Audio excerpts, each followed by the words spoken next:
உலகில் வாழும் spiritual tax தமிழர்களுக்கு அன்பு வணக்கம். நான் ஜோதிடர் குரு வரதராஜ பெருமாள். இந்த நிகழ்ச்சியில் நம்ம ஏப்ரல் மாத பலன்கள் பார்க்க போகிறோம். அதாவது 2026ஆம் ஆண்டு ஏப்ரல் மாத பலன்கள். ஏப்ரல் மாதம் 30 நாளும் உங்களுக்கு என்ன மாதிரியான பலன்களை கொடுக்க போகுது அப்படின்றத மேஷம் முதல் மீனம் வரையான 12 ராசிக்காரர்களுக்கும் நான் சொல்ல போகிறேன்.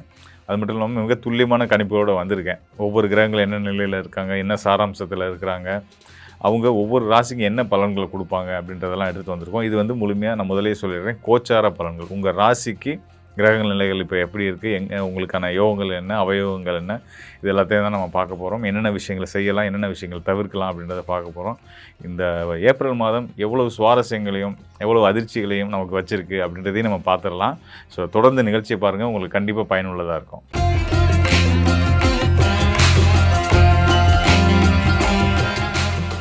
நீதி தேவனின் ஆசி பெற்ற, ஆதிபத்தியம் பெற்ற கும்பராசிக்காரர்கள், நியாயத்தின் பக்கம் எப்பயுமே நிற்கக்கூடிய, உண்மையின் பக்கம் எப்பயுமே நிற்கக்கூடிய கும்பராசிக்காரர்களுக்கு இந்த ஏப்ரல் மாதம் எப்படி இருக்க போகுது அப்படின்னா, உள்ளபடியே சொல்லணும்னா ரொம்ப சிறப்பாக இருக்குது அப்படின்னு தான் சொல்லலாம். சந்தேகமே வேணாம். கோச்சார அடிப்படையில் கிரகநிலைகள் அருமையான நிலையிலிருந்து நல்ல அற்புத பலன்களை கும்பராசிக்காரர்களுக்கு கொடுக்க போகுது.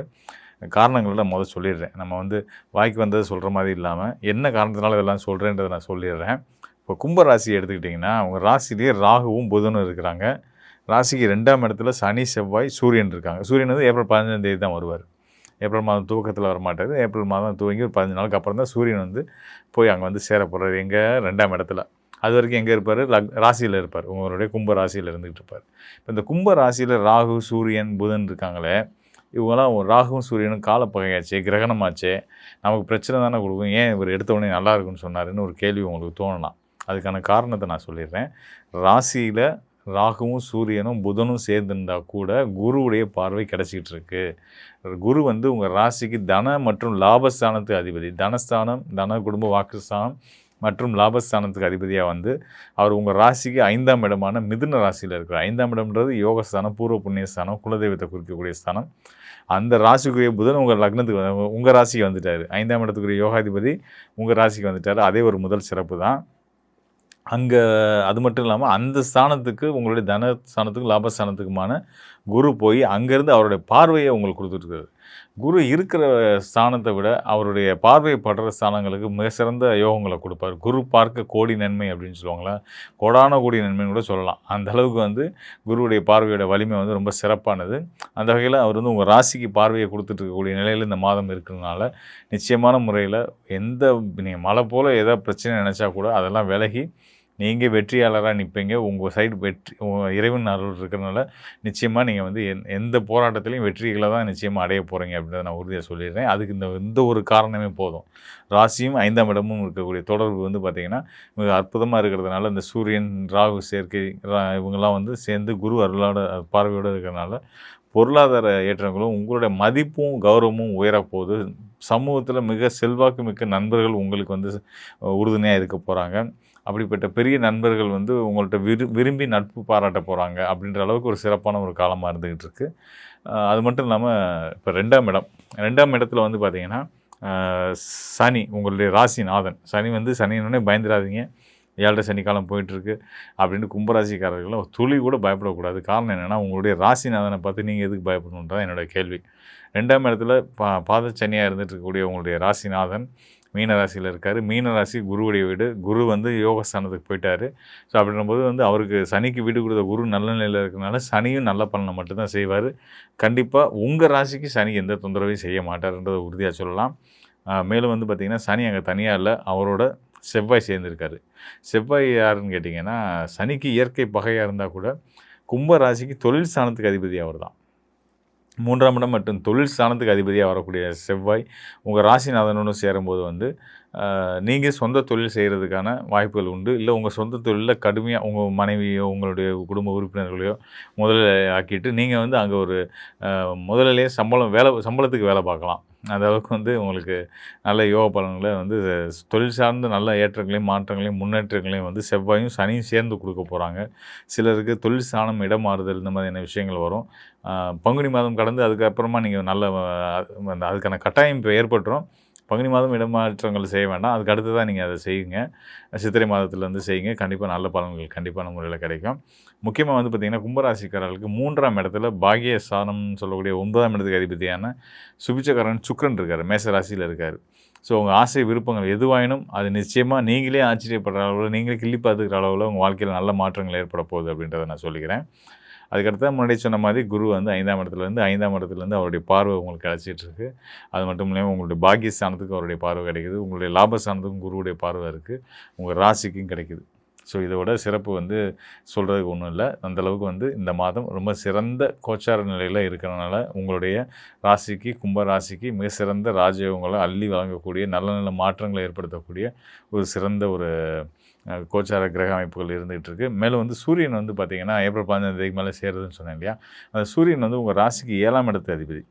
7ஆம் இடத்து அதிபதி 2ஆம் இடத்து தனஸ்தானத்துக்கு வரும்போது வந்து 7ஆம் இடம்ன்றது கலத்திர ஸ்தானம், திருமண ஸ்தானம். அப்போ உங்கள் வாழ்க்கை துணையின் மூலயமா உங்கள் வாழ்க்கையில் பல நல்ல மாற்றங்கள் ஏற்பட போகுது, குடும்பத்தில் நல்ல ஒற்றுமைகள் ஏற்பட போகுது, பொருளாதார முன்னேற்றங்கள் கிடைக்க போகுது அப்படின்றத நம்ம தெரிஞ்சுக்க முடியும். எல்லா வகையிலையும் இந்த மாதம் கோச்சார கிரகங்கள் சிறப்பான யோக பலன்களை கும்பராசிக்காரர்களுக்கு வாரி வழங்க காத்திருக்கு.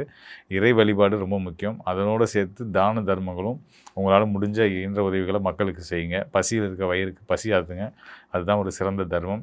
அது போக நாராயணர் வழிபாடு, பெருமாள் வழிபாடு, முருக வழிபாடு இதெல்லாம் உங்கள் ஊரில் உங்கள் வீட்டுக்கு பக்கத்தில் இருக்கக்கூடிய எந்த ஆலயமாக இருந்தாலும் சரி போய் வழிபட்டு நெய் தீபம் போட்டு கும்பிட்டு வாங்க. நிச்சயமாக நல்ல பலன்கள் கண்டிப்பான முறையில் உங்களுக்கு கிடைக்கும்.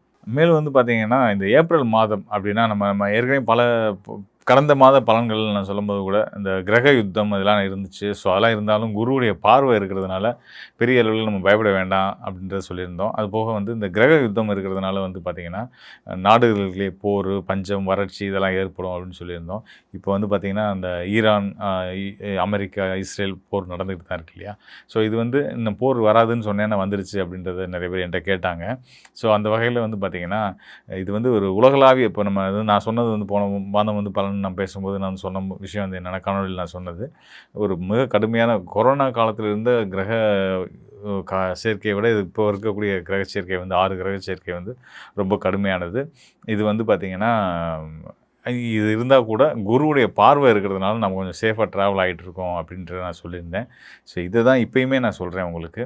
அதாவது 6 கிரக சேர்க்கை இருந்தும் நம்ம வந்து சேஃபாக இருக்கிறதுக்கு காரணம் குருவுடைய பார்வை. அதாவது ஒரு குறிப்பிட்ட ஜோனில், அதாவது ஒரு 2-3 நாடுகளுக்குள்ளே அந்த போர் பதட்டம் அப்படின்னு நடந்துகிட்ருக்கு. அதுவும் இப்போ சந்திர கிரகணமும் கடந்த மாதம் வந்தது இல்லையா? ஸோ நம்ம அதில் தான் தீவிரமாக ஆச்சு அந்த போர். நான் அதெல்லாம் எதிர்பார்த்த விஷயங்கள் தான்.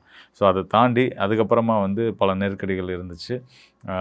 அது படிப்படியாக குறையும். மே 26க்கு அப்புறம் கம்ப்ளீட்டாக இது வந்து இந்த போர் நிறுத்தம் அப்படின்றதெல்லாம் வந்துடும். அந்த உலக நாடுகளுக்குள்ளே, பகை நாடுகளுக்குள்ளே மன அமைதியும் அவங்களுக்கு வந்து ஒரு போரை நிப்பாட்டிக்கலான்ற ஒரு மனப்பக்கமும் வந்துடும். ஸோ அது வரைக்கும் நம்மளும் கொஞ்சம் பொறுமையாக இருக்க வேண்டியது தான். அது போக வந்து இந்த பெட்ரோலியம், கேஸு, சிலிண்டர் தட்டுப்பாடு இந்த மாதிரியான விஷயங்கள்லாம் வந்து பேரளவில் தான் இருக்குமே தவிர்த்து நிஜமான முறையில் நமக்கு இப்போ ஒரு நெருக்கடியை கொடுக்காது. அதனால் மக்கள் பதட்டப்பட வேண்டியது இல்லை அப்படின்றதையும் நான் வந்து சொல்லிக்கிறேன். ஏன்னா இந்த பெட்ரோலியம், கேஸு இந்த விஷயங்கள்லாம் வந்து குறிக்கக்கூடியது ராகு, செவ்வாய் தான். இந்த ராகு, செவ்வாய் ஒரு ராசியிலேருந்து பிரிஞ்சுட்டாங்க. அதாவது ராகு, செவ்வாயும் கும்பத்தில் இருந்தாங்க. செவ்வாய் வந்து மீனத்துக்கு போயிட்டார். இனிமேல் மெல்ல மெல்ல இந்த பிரச்சனைகள்லாம் நீங்கிடும். அதனால் பயப்பட வேண்டாம். இது பொதுவான உலகளாவிய கோச்சார அமைப்பின்படியில் நம்ம சொல்லக்கூடிய பலன்கள் தான்.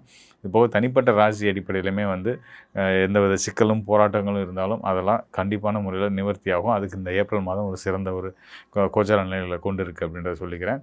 இதெல்லாம் தாண்டி இப்போ நம்ம பலர் வந்து என்கிட்ட ஃபோனில் கேட்குறவங்க வந்து பார்த்திங்கன்னா சிலர் சார் நீங்கள் இந்த மாதிரி சொன்னீங்க, ஆனால் எனக்கு கொஞ்சம் போராட்டங்கள் தான் இருக்குது, கடன் தீர்ந்துருன்றீங்க ஆனால் இருந்துக்கிட்டு தான் இருக்குது அப்படின்றதெல்லாம் சொல்லி கேட்குறாங்க. நான் தெளிவாக அதான் சொல்கிறேன். ஐயா நான் வந்து சொல்கிறது வந்து கோச்சார் அடிப்படையில் சொல்லக்கூடிய பலன்கள். அதாவது உங்களுடைய ராசிக்கு கிரகநிலைகள் எப்படி இருக்குது அப்படின்றத தற்கால கிரகநிலைகளை வச்சு சொல்லக்கூடிய பலன்கள். இதை தாண்டி உங்கள் தனிப்பட்ட ஜாதகம் தான் இன்னும் மேற்கொண்டு உங்களுக்கான துல்லியமான பலனை கொடுக்கும் அப்படின்றத நம்ம ஒவ்வொரு தடவையும் சொல்லிட்டு இருக்கோம். ஸோ அந்த மாதிரி வந்து நம்ம ஜாதகத்தையும் எடுத்து கோச்சார பலனையும் பார்த்து பலன் எடுத்துக்கும் போது தான் இன்னும் முழுமையான சரியான பலனை நீங்கள் தெரிஞ்சுக்க முடியும். ஸோ அந்த வகையில் உங்கள் வாழ்க்கையில் இருக்கக்கூடிய ஸ்ட்ரகிள்ஸ், நீங்கள் அடைய வேண்டிய இலக்குகள், இதெல்லாம் அடையிறதுக்கான வழிமுறைகள் இதெல்லாம் பற்றி தெரிஞ்சுக்கணும் அப்படின்னா, கண்டிப்பான முறையில் நீங்கள் உங்கள் சுயஜாதகத்தோடு என்னை தொடர்பு கொள்ளுங்கள். கண்டிப்பாக உங்களுக்கு நல்லதொரு வழிகாட்டுதலை கொடுக்குறேன்.